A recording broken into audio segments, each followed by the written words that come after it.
बच्चों, जब एक उत्पादक किसी वस्तु का उत्पादन करता है तो वो उत्पादक उस वस्तु को बेचने के लिए प्रयास करता है एक बाजार को ढूंढने का।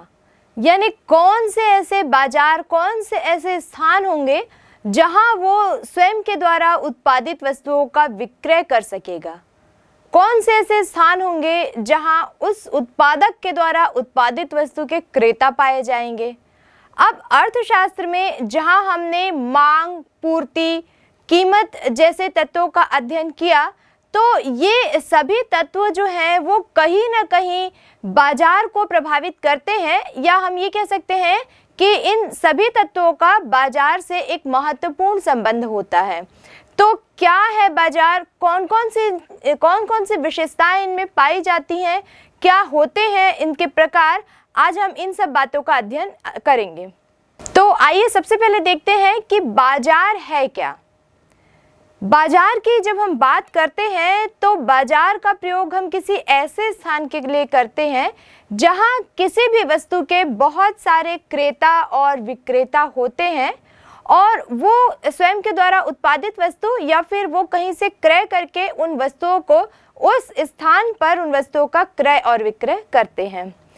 बाजार के संबंध में जब हम बाजार के तत्वों का अध्ययन करते हैं तो कुछ ऐसे तत्व निकलकर हमारे सामने आते हैं जिनके बारे में हम यह कह सकते हैं कि ये बाजार की विशेषताएं हैं। यानी इन तत्वों का एक स्थान पर जब ये तत्व होते हैं तो उस स्थान को हम कह सकते हैं बाजार।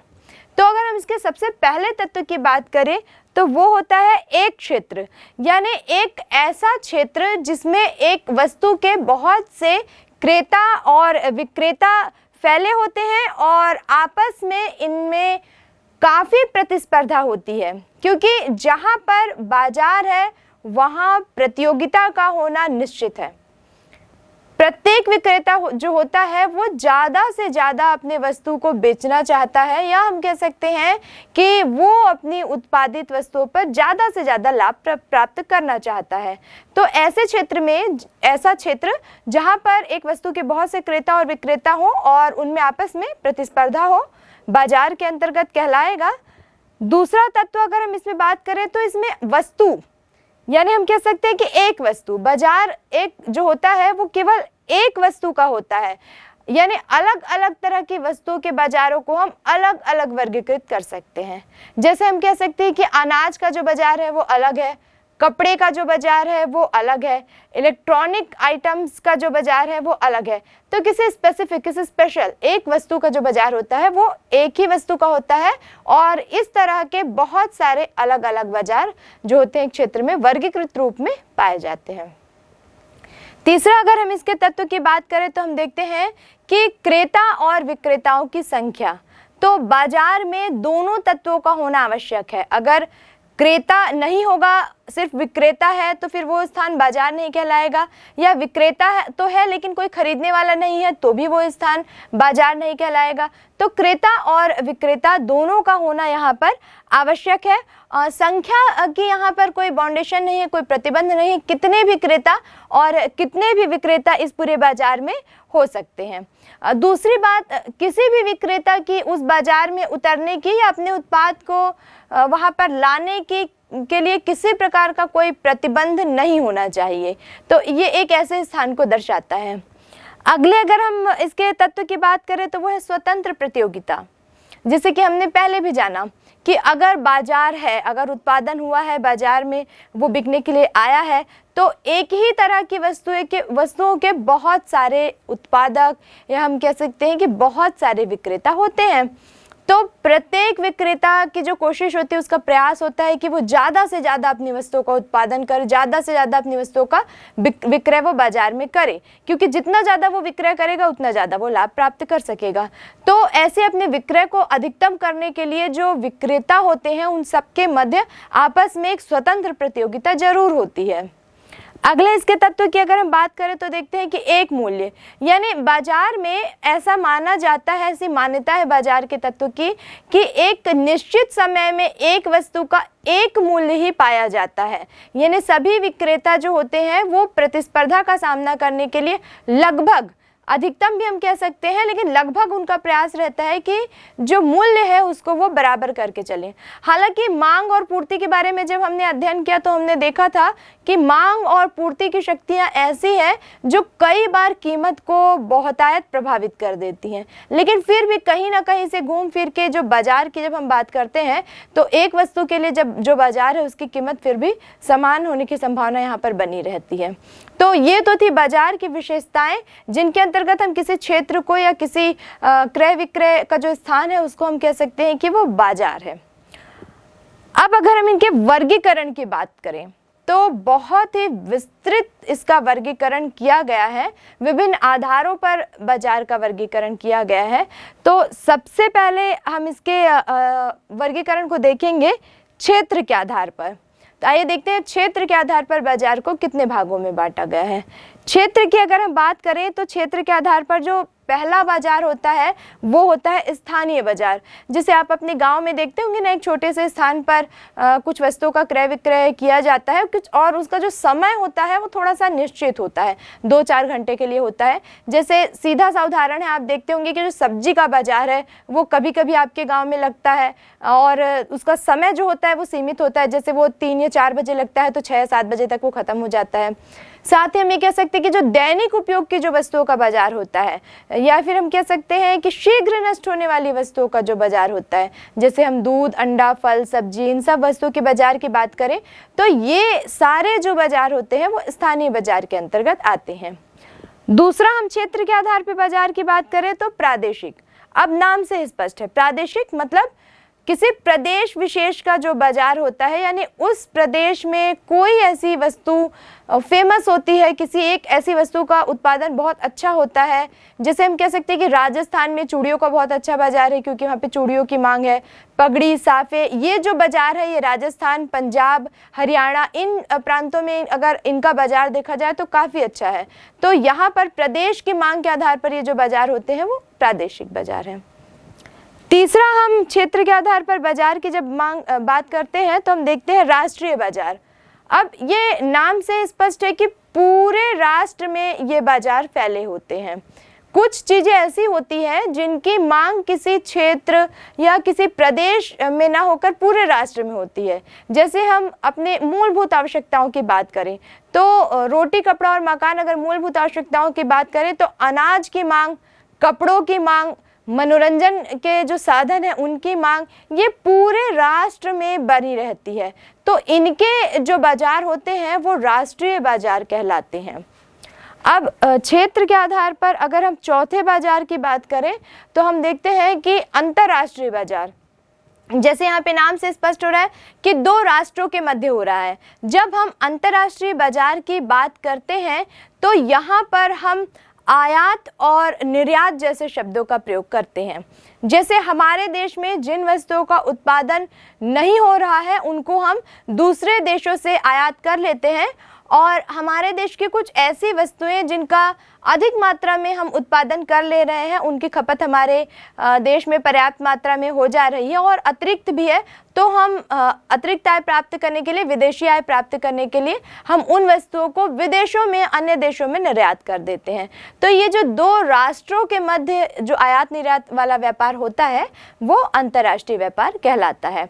तो हमने देखा कि 4 प्रकार के क्षेत्र के आधार पर बाजार होते हैं: स्थानीय बाजार, प्रादेशिक, राष्ट्रीय और अंतर्राष्ट्रीय। अब जो बाजार के वर्गीकरण का दूसरा आधार है, यानी कि समय के आधार पर बाजार का वर्गीकरण, ये हम देखेंगे। तो समय के आधार पर जब हम बाजार का वर्गीकरण देखते हैं तो पहला जो बाजार आता है वो है अति अल्पकालीन बाजार। अब जैसे कि नाम से स्पष्ट है, अति अल्पकालीन, यानी कि इस बाजार में जो वस्तु को बेचने का जो समय होता है वो इतना सीमित, इतना कम होता है कि अचानक से अगर उसकी मांग बढ़ जाए तो इतना समय नहीं रहता है कि उसकी पूर्ति की जा सके। जैसे कोई दूध बेचने वाला है आपके गांव में, तो वो एक अंदाज़ा लगा लेता है कि दिन भर में 100 पैकेट दूध की खपत होती है एक दिन के बाज़ार में, तो वो 1-2 घंटा के लिए अपना जो डेली नीड्स की उसकी जो दुकान है वो खोलता है। तो उसने अंदाजा लगा लिया है कि 100 पैकेट की खपत है तो वो 100 पैकेट लाता है। अब अचानक से मान लो 30-40 पैकेट की मांग बढ़ गई तो फिर वो शायद पूर्ति ना कर पाए, क्योंकि यहाँ पर समय जो होता है वो इतना सीमित होता है कि जल्दी से मांग के अनुरूप पूर्ति कर पाना बहुत मुश्किल होता है। एक्चुअली दैनिक चीज़ों का जो बाजार होता है, जैसे हमने देखा कि दूध, दही, फल, अंडा, सब्जी, इनका जो बाजार होता है वो अति अल्पकालीन बाजार ही कहलाता है। दूसरे अगर हम समय के आधार पर बाजार की बात करें तो अल्पकालीन बाजार, यानी कि जो अति अल्पकालीन बाजार होता है उससे थोड़ा सा एक स्टेप ऊपर थोड़ा बहुत समय रहता है, या हम सीधे शब्दों में कह सकते हैं कि इनके पास एक छोटे से गोडाउन की ऐसी व्यवस्था होती है कि अगर थोड़ी बहुत मांग परिवर्तित हो जाए या मांग बढ़ जाए तो वो उसको आसानी से एडजस्ट कर सकते हैं या पूर्ति को वो मांग के अनुरूप बढ़ा सकते हैं। तो ये अल्पकालीन बाजार। तीसरा जो हम बात करते हैं वो है दीर्घकालीन बाजार। अब दीर्घकालीन यानी ज़्यादा समय, काफ़ी लंबा समय। तो इतना लंबा समय होता है कि इनके पास जो रेडी मटेरियल होता है वो पर्याप्त मात्रा में रहता है, जिसको वो पूर्ति के अनुरूप बढ़ा लेते हैं। जैसे हम देखते हैं कि सब्जियों का बाजार हालांकि शीघ्र नष्ट होने वाली वस्तुएं हैं, फिर भी आलू, प्याज कुछ ऐसी चीज़ें हैं जिनको वो गोडाउन में स्टोर करके रखते हैं और काफ़ी लंबे समय तक उनका विक्रय करते हैं। वैसे ही अनाज का व्यापार, कपड़े का बाजार, वो भी लगभग दीर्घकालीन बाजार के अंतर्गत आता है, यानी कि आसानी से मांग के अनुरूप इनकी पूर्ति को एडजस्ट किया जा सकता है। अब अगर हम चौथे प्रकार की बात करें तो वो होता है अति दीर्घकालीन बाजार। अति दीर्घकाल मतलब इतना समय होता है कि वो किसी वस्तु का उत्पादन करने के लिए उत्पादन के साधनों को परिवर्तित कर दें, यानी कि उनमें कमियां वृद्धि कर दें, टेक्नोलॉजी में परिवर्तन कर दें, नई तकनीकों का उपयोग कर लें, नई विधियों का उपयोग कर लें। पर्याप्त समय होता है कि वो बहुत आसानी से अपनी वस्तु को उत्पादित करके फिर आराम से उसको बाजार में बेच सकते हैं। तो वो है अति दीर्घकालीन बाजार। अभी हमने देखा समय के आधार पर बाजार का वर्गीकरण। अब जो हम देखेंगे वो है प्रतियोगिता के आधार पर बाजार का वर्गीकरण। तो प्रतियोगिता के आधार पर जब हम बाजार का वर्गीकरण करते हैं तो सबसे पहले यहाँ पर आती है पूर्ण प्रतियोगी बाजार। आगे हम इसको और विस्तार से पढ़ेंगे कि प्रतियोगिता के आधार पर बाजार का वर्गीकरण किस प्रकार किया जाता है। फिलहाल यहाँ पर ये हम जान लें कि जब पूर्ण प्रतियोगिता वाला बाजार का अध्ययन जब हम करते हैं तो यहाँ पर किसी वस्तु के बहुत सारे क्रेता और विक्रेता पाए जाते हैं, यानी कि हम कह सकते हैं कि अपेक्षाकृत अन्य बाजारों के पूर्ण प्रतियोगिता बाजार में क्रेता और विक्रेताओं की संख्या बहुत अधिक होती है। इनको बाजार की दशाओं का इतने अच्छे से ज्ञान होता है। प्रत्येक विक्रेता जो होता है वो ये जानता है कि मेरे पास जो उत्पादन है, मेरे पास जो वस्तु है, उसको मैं कहाँ बेच सकता हूँ, इसको खरीदने वाले क्रेता मुझे कहाँ मिलेंगे। तो इस तरह का उनको बाजार का ज्ञान होता है। और सबसे पहली बात तो ये है कि यहाँ पर प्रतियोगिता अच्छी खासी होती है। बहुत सारे जो विक्रेता होते हैं वो अपने जो उत्पाद हैं उनको ज़्यादा से ज़्यादा बेचने के लिए अच्छी खासी प्रतियोगिता आपस में करते हैं। दूसरा, अगर हम प्रतियोगिता के आधार पर बाजार को देखें तो ये होता है अपूर्ण प्रतियोगी बाजार। अब पूर्ण प्रतियोगिता में जिन जिन चीज़ों को हमने देखा, अगर उनका अभाव अगर रह जाता है, जैसे क्रेताओं और विक्रेताओं की संख्या जिन बाजारों में कम होती है, जहां पर विक्रेताओं को बाजार की दशाओं का ज्ञान नहीं होता है, वो जो बाजार होते हैं वो अपूर्ण प्रतियोगी बाजार कहलाते हैं। यहाँ पर एक्चुअली क्रेताओं की संख्या भी कम होती है, तो विक्रेता बहुत आसानी से अंदाजा नहीं लगा पाता कि जो उसका उत्पाद है वो किस किस क्षेत्र में बिकने के योग्य है या कहाँ कहाँ पर उसकी डिमांड ज़्यादा है। दूसरी बात कि यहाँ पर थोड़ा सा प्रतियोगिता का जो होता है वो अभाव पाया जाता है, क्योंकि यहाँ कीमत विभेद और वस्तु विभेद की बात जो है वो आ जाती है। तो ये अपूर्ण प्रतियोगिता के बाजार के अंतर्गत है। इसी प्रकार जब हम इसके तीसरे प्रकार की बात करते हैं तो ये हो जाता है एकाधिकार बाजार। अब क्योंकि हम प्रतियोगिता के आधार पर बाजार का वर्गीकरण कर रहे हैं तो हमने देखा कि पूर्ण प्रतियोगिता बाजार में तो अच्छी खासी प्रतियोगिता होती है, अपूर्ण प्रतियोगिता बाजार में उसका अपोजिट हो जाता है, और एकाधिकार जो है वो इन दोनों से बिल्कुल अलग, यानी कि किसी भी वस्तु का केवल एक ही विक्रेता होता है। क्रय या विक्रय की जो शक्तियां होती हैं, विक्रय की जाने वाली वस्तु के उत्पादन की, उसके विक्रय की कीमत निर्धारण की जो शक्ति होती है वो केवल एक व्यक्ति के हाथ में सीमित होकर रह जाती है। वो अकेला ही व्यक्ति उस वस्तु का उत्पादन या अगर विक्रय करता है तो वही उस वस्तु की कीमत का निर्धारण करता है। तो प्रतियोगिता के आधार पर बाजार का ये तीसरा रूप है जिसे हम कहते हैं एकाधिकार बाजार। तो अभी हम देख रहे थे प्रतियोगिता के आधार पर बाजार। अब हम देखते हैं इसका जो चौथा प्रकार है, यानी कि कार्य के आधार पर बाजार का वर्गीकरण किस प्रकार किया जाए। तो जब कार्य के आधार पर बाजार का वर्गीकरण हम करते हैं तो इसका सबसे पहला प्रकार यानी कि विशिष्ट बाजार आता है। अब जैसे कि नाम से ही स्पष्ट है, विशिष्ट यानी किसी एक विशेष प्रकार की वस्तु का बाजार होता है। जिसे हमने पहले भी देखा था कि सिर्फ अनाज का बाजार, जिसे हम कह सकते हैं अनाज मंडी, ये सिर्फ कपड़ों का बाजार, जैसे आप अपने क्षेत्र में देखते होंगे, अगर आप एक बहुल जनसंख्या वाले शहर में है तो आप देखते होंगे कि किसी क्षेत्र विशेष में ही पूरे कपड़े का व्यापार सीमित होकर रह जाता है। सोने चांदी का जो व्यापार है वो किसी अलग क्षेत्र विशेष में सीमित होकर रह जाता है। तो वो स्पेसिफिक यानी कि विशिष्ट वस्तु का बाजार होता है। दूसरे इसके टाइप की हम बात करें तो हम देखते हैं कि मिश्रित बाजार, यानी एक ऐसा बड़ा क्षेत्र होता है जहां पर हम देखते हैं कि अनाज भी मिल जाता है थोड़ी बहुत मात्रा में, कपड़ा भी मिल जाता है थोड़ी बहुत मात्रा में, फैंसी आइटम भी मिल जाते हैं, बर्तन भी मिल जाते हैं। जैसे हम सभी सिटी में हम सुनते होंगे, सभी राज्यों में भी सुनते होंगे कि गोल बाजार, सदर बाजार, इस तरह के जो नाम होते हैं वो हर क्षेत्र में, हर राज्य में पाए जाते हैं और यहाँ पर जो होते हैं मिश्रित बाजार पाए जाते हैं। इसी तरह हम अगले इसके टाइप का अध्ययन करते हैं तो हम देखते हैं कि नमूनों के द्वारा बाजार भी पाया जाता है। कुछ वस्तुएं ऐसी होती हैं जो मशीनरी या वेटेड वस्तुएं जो होती हैं जिन्हें पूरा का पूरा उठाकर हम बाजार में लाकर स्थापित करके बेच पाना थोड़ा सा असंभव होता है। तो वहाँ पर सिर्फ उसका एक स्पेसिमेन, एक नमूना लाकर रखा जाता है और नमूने के आधार पर जो क्रेता होता है वो उसको चेक करता है, देखता है और जिस नमूने को वो पसंद करता है, जिस वस्तु को वो पसंद करता है, नमूने के आधार पर उसका वो ऑर्डर देकर उस वस्तु को वो क्रय कर सकता है। चौथे अगर हम इसके प्रकार की बात करें तो हम देखते हैं कि श्रेणियों के आधार पर, अगर हम अनाज की बात करते हैं तो हम देखते हैं कि अगर सिर्फ गेहूं की किस्म देखें तो कई किस्म का गेहूं, कई किस्म का चावल, कई तरह की दालें, तो अनाजों की भी कई श्रेणियां हैं। कपड़ों की अगर हम बात करते हैं तो सूती कपड़े, उसके बाद फिर हम देखते हैं कि होजरी के कपड़े, सिंथेटिक कपड़े, सिल्क के कपड़े, ऐसे इनकी भी अलग अलग श्रेणियां होती हैं। तो जो ये श्रेणियों के बाजार होते हैं उनमें जो क्रय विक्रय होता है वो उस वस्तु की श्रेणी के आधार पर अलग अलग किया जाता है। तो ये तो बात थी हमारी कार्य के आधार पर बाजार के वर्गीकरण की।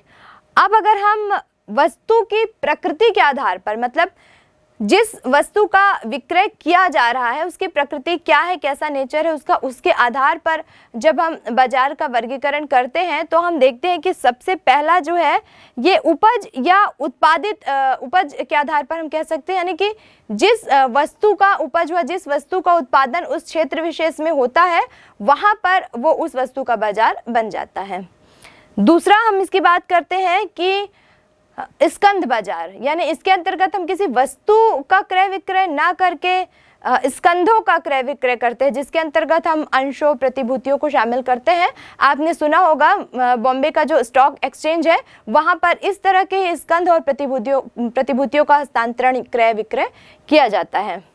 तीसरा अगर हम बाजार की बात करें तो धातुओं का बाजार, वस्तु की प्रकृति के आधार पर ये जो तीसरा प्रकार हम देख रहे हैं धातु, यानी कि किसी महंगी धातु के बाजार से इसका अर्थ है। या जैसे सोने चांदी की बाजार की हमने बात की, सोने चांदी या हीरो का जो बाजार होता है उसको हम इसके अंतर्गत शामिल करते हैं। तो ये अभी हमने जो बात की ये था हमारा वस्तु की प्रकृति के आधार पर बाजार। अब जो इसका अगला विभाजन है बाजार का वो हम देखते हैं जो कि वैधानिकता के आधार पर है। वैधानिकता के आधार पर अगर हम विभाजन की बात करें तो बाजार को दो भागों में बांटा गया है। पहला जो है वो उचित बाजार और दूसरा अवैध बाजार। उचित बाजार की जब हम बात करते हैं तो यहाँ पर बाजार की जो पूरी प्रक्रिया होती है, जो पूरी कार्यप्रणाली होती है वो उसमें सरकारी हस्तक्षेप भी रहता है और यहाँ पर जब किसी वस्तु का मूल्य निर्धारित किया जाता है तो वो बहुत अधिक नहीं होता और मूल्य निर्धारण में भी सरकार का हस्तक्षेप रहता है। दूसरे, जब हम अवैधानिक बाजार की बात करते हैं तो अवैधानिक बाजार या दूसरे शब्दों में हम इसे काला बाजारी भी कह सकते हैं, ये ऐसी वस्तुओं का बाजार होता है जिनके विक्रय पर कहीं ना कहीं प्रतिबंध भी रहता है, या हम कह सकते हैं कि ऐसी वस्तुओं का विक्रय होता है जो प्रतिबंधित तो नहीं है लेकिन वहां पर सार्वजनिक हस्तक्षेप नहीं होता है, और मूल्य निर्धारण की जो बात होती है वहां पर भी सार्वजनिक हस्तक्षेप का अभाव रहता है। तो यहाँ पर हमने विभिन्न आधारों पर बाजार के अलग अलग स्वरूपों का अध्ययन किया। अब हम देखते हैं कि वास्तव में बाजार के रूप क्या हैं। बाजार के रूप की अगर हम बात करें तो इसे हम दो भागों में बांटकर ही इस पूरे बाजार का अध्ययन हम कर सकते हैं। सबसे पहला जो रूप है वो है पूर्ण प्रतियोगी बाजार, और दूसरा जो है वो अपूर्ण प्रतियोगी बाजार, और तीसरा जो है वो है एकाधिकार बाजार। तो जब हम पूर्ण प्रतियोगी बाजार का अध्ययन करते हैं तो जैसे कि एक शॉर्ट में पहले भी हमने देखा कि यहाँ पर जो है बाजार का क्षेत्र एक विस्तृत क्षेत्र होता है और बहुत सारे क्रेता विक्रेता बाजार में रहते हैं, और वहाँ वस्तुओं के जो विक्रेता होते हैं उनमें आपस में अच्छा खासा कंपटीशन है, अच्छी खासी प्रतियोगिता वहाँ पर पाई जाती है। और अधिक अच्छे से इसके अर्थ को समझने के लिए आइए हम रॉबिन्सन की एक परिभाषा का अध्ययन करते हैं। श्रीमती जॉन रॉबिन्सन के अनुसार पूर्ण प्रतियोगिता तब पाई जाती है जब प्रत्येक उत्पादक के लिए मांग पूर्णतया लोचदार होती है।